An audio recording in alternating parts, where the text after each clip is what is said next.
സപ്തയോഗങ്ങളും അവയുടെ ഫലങ്ങളും.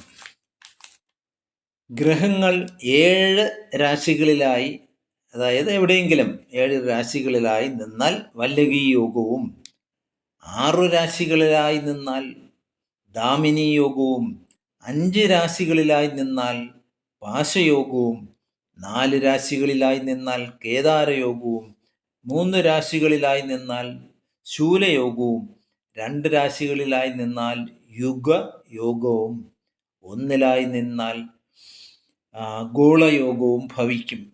ഇതിൽ 1, വല്ലകി യോഗജാതൻ എല്ലാ കാര്യങ്ങളിലും സാമർഥ്യവും സൂക്ഷ്മദൃഷ്ടിയുള്ളവനുമാവും. സംഗീത നൃത്താദികളിൽ താല്പര്യമുള്ളവനായി ഭവിക്കും. 2, ദാമിനി യോഗജാതൻ ആർക്കും ഉപകാരിയും സമർത്ഥനായും വിദ്വാനായും പ്രസിദ്ധനായും ധനവാനായും ഭവിക്കും.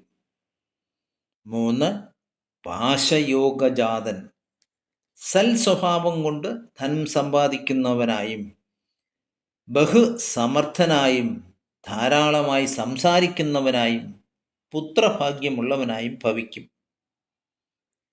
4, കേദാരയോഗജാതൻ കൃഷിയും ധനവും ഉള്ളവനായും മടിയനായും ബന്ധുജന ഉപകാരിയായും ഭവിക്കും. 5, ശൂലയോഗജാതൻ കോപമുള്ളവനായും ധനത്തിൽ ആഗ്രഹമുള്ളവനായും ശൂരനായും ദരിദ്രനായും ക്ഷതാങ്കനായും ഭവിക്കും. 6, യുഗയോഗജാതൻ ദരിദ്രനായും സ്ഥിരതയില്ലാത്തവനായും പാപശീലനായും മദ്യപാനപ്രിയനായും ഭവിക്കും.